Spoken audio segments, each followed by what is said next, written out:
ಕಾಗವಾಡ ಪಿಕೆಪಿಎಸ್ನ ಶತಮಾನೋತ್ಸವ ಸಮಾರಂಭ.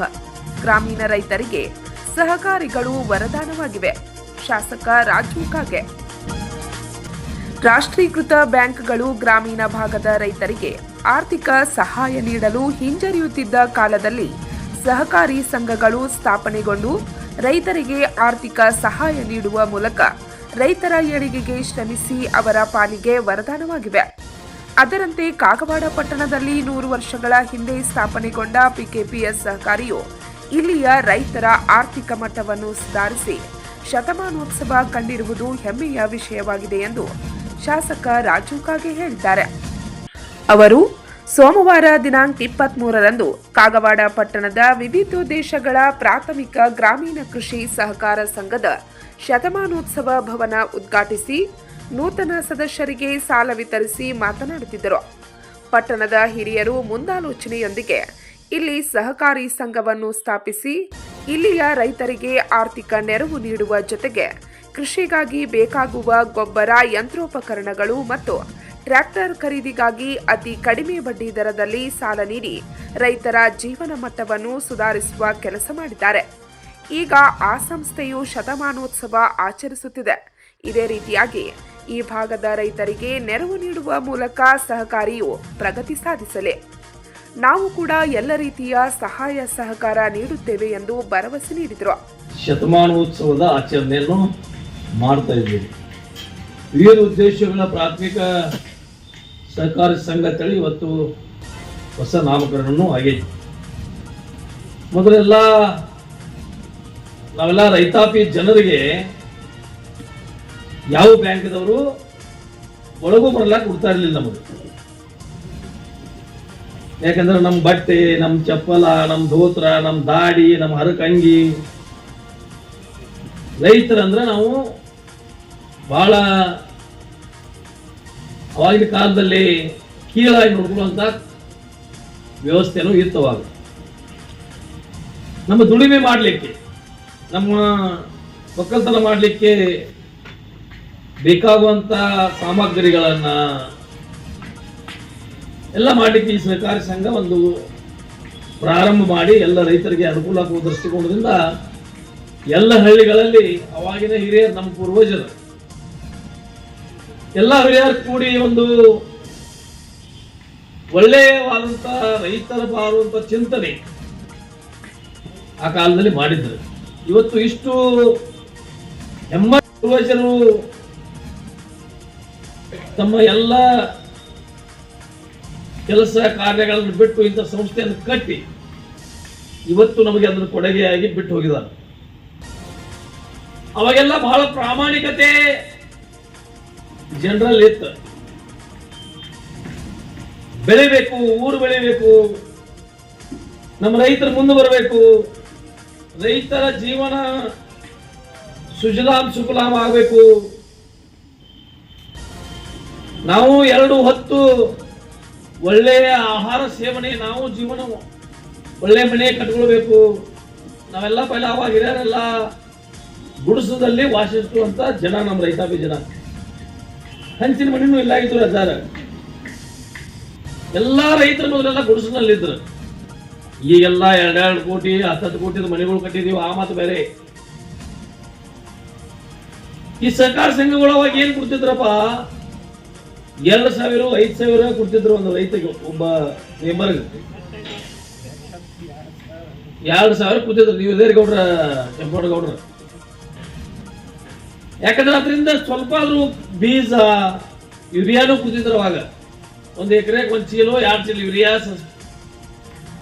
ಸಲ್ಫೇಟ್ ಅದು ಎಲ್ಲ ಕೊಡ್ತಿದ್ರು. ಯಾಕಂದ್ರೆ ರೈತರಿಗೆ ಅದನ್ನು ತಗೊಂಡು ಹಾಕುವಂತ ಪರಿಸ್ಥಿತಿಗಳ ಇರಲಿಲ್ಲ. ನಮ್ಮ ಸರ್ಕಾರಗಳು ನಮ್ಮ ರೈತರ ಬೆಂಬಲಕ್ಕೆ ಬರಬೇಕು. ಏನೇನೋ ಮಾಡ್ತೀವಿ ನಾವು. ಬಸ್ ಕೆಟ್ಟದ್ರೆ ಹೊಸ ಬಸ್ಗಳು ಖರೀದಿ ಮಾಡ್ತೀವಿ. ಒಂದು ಸ್ಕೂಲ್ ಬಿತ್ತಂದ್ರೆ ಸ್ಕೂಲ್ ಕಟ್ಟಡ ಮಾಡ್ತೀವಿ, ಒಂದು ಸೊಸೈಟಿ ಕಟ್ಟಡ ಮಾಡ್ತೀವಿ. ನಮ್ಗೆ ಮೊದಲೆಲ್ಲ ಶಾಲೆಗಳು ಹೆಂಗಿದ್ದು, ಈ ಸ್ಕೂಲ್ಗಳು ಹೆಂಗಿದಾವು, ಈ ಕಾಲೇಜುಗಳು ಹೆಂಗಿದಾವು, ಬದಲಾವಣೆ ಬಂದಿದಾವೇನಿಲ್ಲ. ನಮ್ಮ ಮನೆ ಬದಲಾವಣೆಗಳಾಗಿದಾವಿಲ್ಲ. ಎಲ್ಲರ ಮನೆ ಕಾರ್ಗಳು ಬಂದಿದಾವಿಲ್ಲ.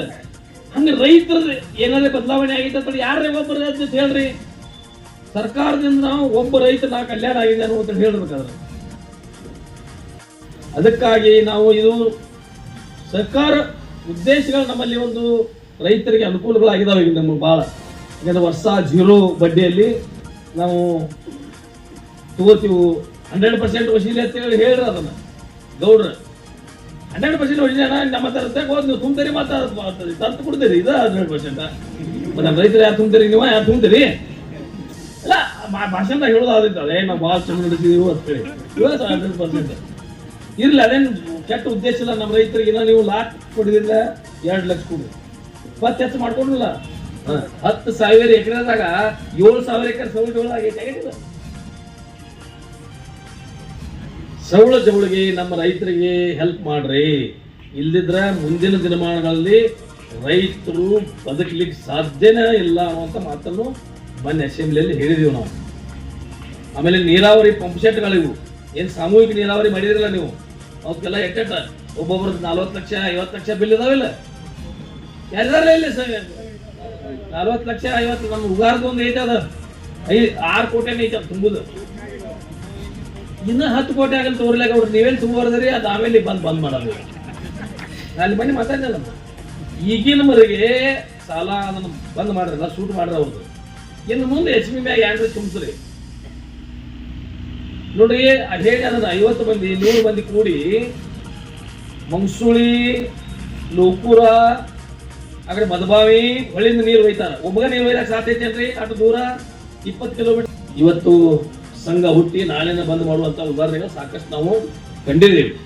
ಆದ್ರೆ ಇದನ್ನೊಂದು ಬೆಳೆಸಿ ದೊಡ್ಡದು ಮಾಡಿ ಇವತ್ತು ಸಾಲ ಕೊಡುವ ವ್ಯವಸ್ಥೆ ಮಾಡಿ ರೈತರಿಗೆ ಎಲ್ಲ ಟ್ರ್ಯಾಕ್ಟರ್, ರೈತರಿಗೆ ಏನೇನು ಅನುಕೂಲತೆ ಇದಾವ ಅನಾನುಕೂಲ ಇದಾವೆ ಅವೆಲ್ಲ ಅನುಕೂಲ ಮಾಡಿಕೊಟ್ಟಿದಾರಲ್ಲ, ಅದಕ್ಕೆ ಆಡಳಿತ ಮಂಡಳಿಯ ಎಲ್ಲ ಸದಸ್ಯರಿಗೆ ಧನ್ಯವಾದಗಳನ್ನು ಅರ್ಪಿಸ್ತಾ ಇದ್ದೀನಿ. ನೀವು ಸಹಿತ ಇಲ್ಲಿ ಬಂದು ಕಾರ್ಯಕ್ರಮದಲ್ಲಿ ಭಾಗಿಯಾಗಿ ಇದಕ್ಕೆ ಏನು ಪ್ರೋತ್ಸಾಹ ಕೊಟ್ಟಿದ್ದೀರಿ, ಇದೇ ಪ್ರೋತ್ಸಾಹ ಇದೇ ಹುಮ್ಮುಸ ನಿಮ್ಮಲ್ಲಿ ಇರಬೇಕು. ಅವ್ರಿಗೆ ಮುಂದೆ ಗುರಿ ತುಂಬಿಸ್ಬೇಕು. ಯಾರು ಏನು ಕೊಟ್ಟು ನಡೆಸೋದಿಲ್ಲ, ಬೆಲ್ಲ ಕೊಡೋದ್ರಲ್ಲಿ ಬಂದವ್ರಿಗೆ. ಆದರೆ ಬೆಲ್ಲದಂತ ನಾಲ್ಕು ಚಲೋ ಅಂತ ಮಾತು ಹೇಳಿದ್ರೆ ಅವ್ರು ಮತ್ತೆ ಕಾರ್ಯ ಮಾಡುವಂಥ ಅವ್ರಿಗೆ ಹುಮ್ಮಸ್ ಬರ್ತೈತಿ.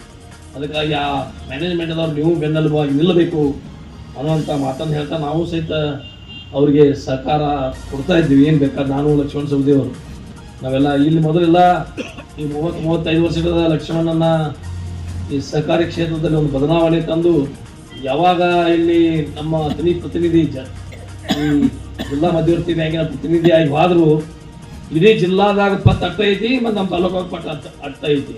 10 ಹೆಚ್ಚಿಕೊಳ್ಳುವಂಥ ಕೆಲಸ ಅವ್ರು ಮಾಡಿದಾರನ್ನ ಅವ್ರನ್ನೂ ಈ ಸಂದರ್ಭದಲ್ಲಿ ನೆನೆಸ್ಕೊಳ್ಬೇಕಾದೈತಿ. ಯಾಕಂದ್ರೆ ಸಹಕಾರ ಕ್ಷೇತ್ರದಲ್ಲಿ ಒಂದು ಒಳ್ಳೆಯ ಕ್ರಾಂತಿಯನ್ನು ಮಾಡಿದವು.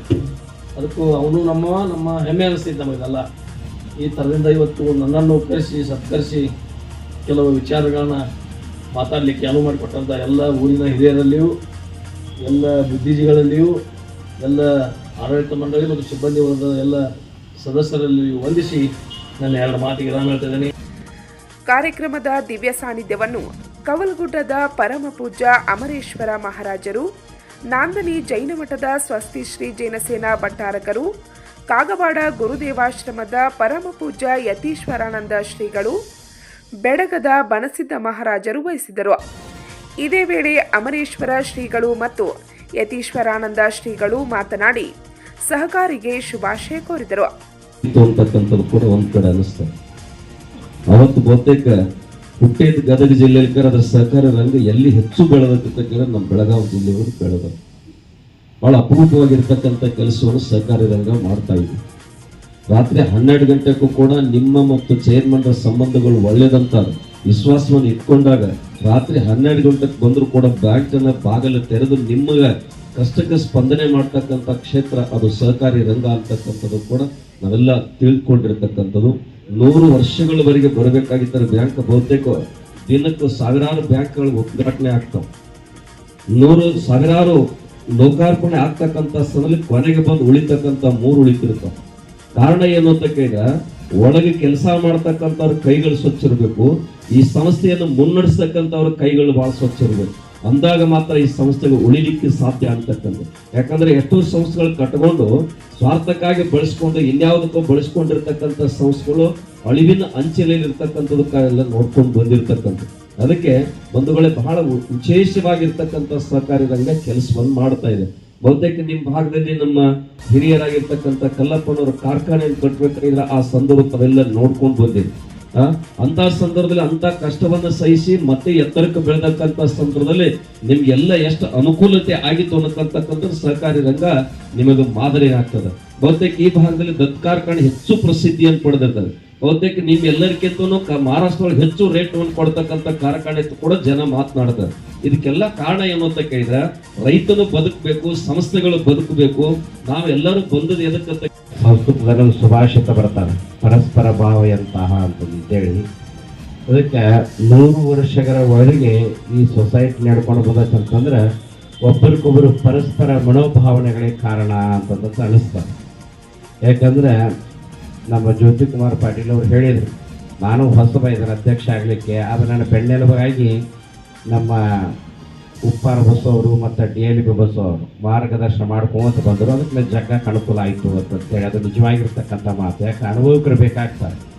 ತಾವಿರ್ಲಿಕ್ಕಂದ್ರೂ ಏನಂತ ಅಧಿಕಾರದಾಗಿದ್ದವ್ರಿಗೆ ಮಾರ್ಗದರ್ಶನ ಮಾಡ್ಕೊಂತ ಹೋಗೋದು ಏನಂತಂದ್ರೆ ನಮ್ಮ ಮಾನವ ಧರ್ಮ ಅಂತ ಹೇಳ್ತಾ ಇದೆ.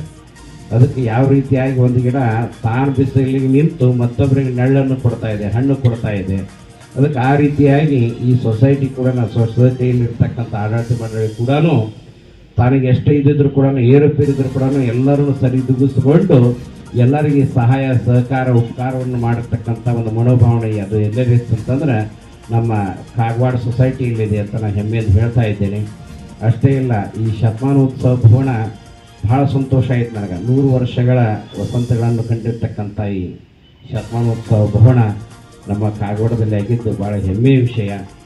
ಅದು ಮತ್ತು ಸಾಕಷ್ಟು ಪ್ರಗತಿನ ಹೊಂದಿದೆ. ಹಲವಾರು ಕ್ಷೇತ್ರಗಳಲ್ಲಿ ಹೇಳೋದೇನು ಅವಶ್ಯಕತೆ ಇಲ್ಲ, ನೀವೆಲ್ಲ ಕೇಳ್ಕೊಂಡಿದ್ದೀರಿ, ಇಲ್ಲಿ ತನಕ ಕೇಳ್ಕೊಂಡಿರಿ ಮತ್ತು ಇಲ್ಲಿ ತನಕ ಬಂದಿದೆ ಹಲವಾರು ವರ್ಷಗಳಿಂದ. ಮೊದಲಿಗೆ ಆಗಮಿಸಿದ್ದ ಶ್ರೀಗಳು ಮತ್ತು ಗಣ್ಯರು ನೂತನ ಶತಮಾನೋತ್ಸವ ಭವನವನ್ನು ಉದ್ಘಾಟಿಸಿ ಪೂಜೆ ನೆರವೇರಿಸಿದರು. ಬಳಿಕ ನಡೆದ ಕಾರ್ಯಕ್ರಮವನ್ನು ಸಸಿಗೆ ನೀರೆರೆದು ಚಾಲನೆ ನೀಡಲಾಯಿತು. ಕಾರ್ಯಕ್ರಮಕ್ಕೆ ಆಗಮಿಸಿದ್ದ ಎಲ್ಲ ಗಣ್ಯರನ್ನು, ಶ್ರೀಗಳನ್ನು, ಸಾಧಕರನ್ನು ಸನ್ಮಾನಿಸಲಾಯಿತು.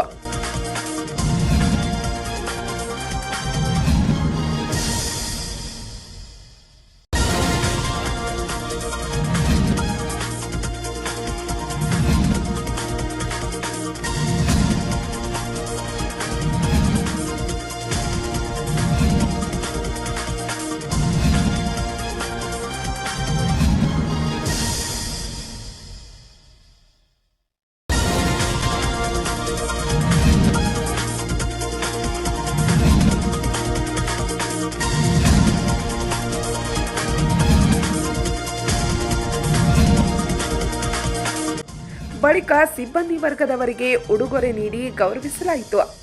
ನಂತರ ನೂತನ ಸದಸ್ಯರಿಗೆ ಸಾಲವನ್ನು ವಿತರಿಸಲಾಯಿತು. ಸಹಕಾರಿಯ ಅಧ್ಯಕ್ಷ ಜ್ಯೋತಿಕುಮಾರ್ ಪಾಟೀಲ್ ಪ್ರಾಸ್ತಾವಿಕವಾಗಿ ಮಾತನಾಡಿ ಸಹಕಾರಿ ನಡೆದು ಬಂದ ದಾರಿಯನ್ನು ವಿವರಿಸಿ, ಜೊತೆಗೆ ತಾವು ಕಳೆದ ಚುನಾವಣೆಯಲ್ಲಿ ನೀಡಿದ್ದ ಭರವಸೆಯಂತೆ 3 ಕೋಟಿಯಷ್ಟು ಇದ್ದ ಪತ್ತನ್ನು 2 ಬಾರಿ ಹೆಚ್ಚಿಗೆ ತಂದು 10 ಕೋಟಿ ಮಾಡಿದ್ದೇವೆ ಮತ್ತು ಶತಮಾನೋತ್ಸವ ಭವನ ನಿರ್ಮಾಣ ಮಾಡಿ ಮಾತು ಉಳಿಸಿಕೊಂಡಿದ್ದೇವೆ. ಇದಕ್ಕೆ ಆಡಳಿತ ಮಂಡಳಿಯ ಸದಸ್ಯರು, ಸಿಬ್ಬಂದಿ ವರ್ಗದವರ ಪರಿಶ್ರಮ ಬಹಳಷ್ಟಿದೆ ಎಂದರು. ಔಸಾಬ್ ಪಾಟೀಲ್ ನಮ್ಮ ಪಂಜಾಜ್ಜ ಅವರು 1928-1919ರಲ್ಲಿ ಸಂಘಟಕರನ್ನು ಕಟ್ಟಿಕೊಂಡು ಈ ಸಂಸ್ಥೆಯನ್ನು ಸ್ಥಾಪನೆ ಮಾಡಿದರು.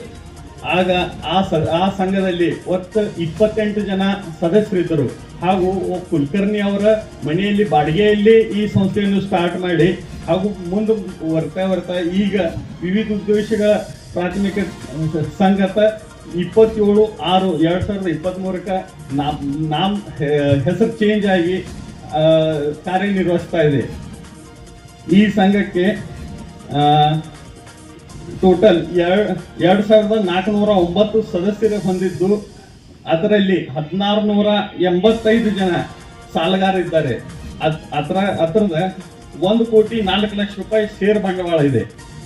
ಅದೇ ರೀತಿ ಈಗಿನವರೆಗೆ 31/2024 2,75,00,000 ರೂಪಾಯಿ FD ಇದೆ. ಹಾಗೂ ದುಡಿಯೋ ಬಂಡವಾಳ 15 ಕೋಟಿ ಇದೆ. ಹಾಗೂ ಪ್ರಾಫಿಟ್ 15 ಲಕ್ಷ ರೂಪಾಯಿ ಇದೆ. ಅದೇ ರೀತಿ ಸಂಘದ ವತಿಯಿಂದ ನಾವು ಗೊಬ್ಬರದ ವ್ಯವಸ್ಥೆಗಳನ್ನು ಮಾಡಿದ್ದೇವೆ. ಆ ಗೊಬ್ಬರಕ್ಕೆ CC ಲೋನ್ ಕೂಡ ನಾವು ಕೊಡ್ತಾ ಬಂದಿದ್ದೇವೆ. ಅದೇ ರೀತಿ 100% ನಾವು ಸಾಲ ವಸೂಲಾತಿ ಇದೆ. ಅದೇ ರೀತಿ DCC ಬ್ಯಾಂಕ್ ಹಾಗೂ ನಮ್ಮ ಸಂಘದ ವತಿಯಿಂದ 2 ಮಂದಿ ಕೂಡಿ 3% ಬಡ್ಡಿ ದರದಾಗ ನಾವು ಟ್ರ್ಯಾಕ್ಟರನ್ನು ಕೊಟ್ಟಿದ್ದೆವು. ಅದೇ ರೀತಿ ನಾವು ಸಂಘದ ವತಿಯಿಂದ ಇನ್ಶೂರೆನ್ಸು ಮಾಡಿದೆವು. ಅದು ಮೊನ್ನೆ ಒಬ್ಬರು ತಿರ್ಕೊಳ್ಳೋ ಅಂತಲೇ ಆಕ್ಸಿಡೆಂಟ್ ಆಗಿ ತಿರ್ಕೊಳ್ಳೋ ಅಂತಲೇ ಅವ್ರಿಗೂ 2 ಲಕ್ಷ ರೂಪಾಯಿ ಇನ್ಶೂರೆನ್ಸ್ ನಾವು ಕೊಟ್ಟಿದ್ದೆವು. ಅದೇ ರೀತಿ ನಮ್ಮ ಸಂಘ ಈಗಿನವರೆಗೆ ಒಂದು 10 ವರ್ಷ ಆಯಿತು ಅವರ್ಗದ ಆಡಿಟ್ನಲ್ಲಿ ಬರ್ತಾ ಇದೆ. ಉದ್ದೇಶಗಳ ಪ್ರಾಥಮಿಕ ಕೃಷಿ ಪತ್ತಿನ ಸಹಕಾರಿ ಸಂಘ ಕಾಗವಾಡದ ನಾ ಅಧ್ಯಕ್ಷ ಆಗಬೇಕಾಗಿತ್ತಂದ್ರೆ 5 ವರ್ಷ ಹಿಂದಿನ ಬಾಜು ನಾವೆಲ್ಲರೂ ಕೂಡಿ ಒಂದು ರೈತರಿಗೆ ಮಾತು ಕೊಟ್ಟಿದ್ದು, ನಾವು ಪತ್ತು ಹೆಚ್ಚು ಮಾಡ್ತೀವಿ ಮತ್ತು ಶತಮಾನೋತ್ಸವ ಫೋನ್ ಕಟ್ತಿರುತ್ತೆ. ಆ ಮಾತಿನ ತಕ್ಕಂತೆ 2 ಸಲ ಪತ್ತು ಹೆಚ್ಚು ಮಾಡಿದ್ರು.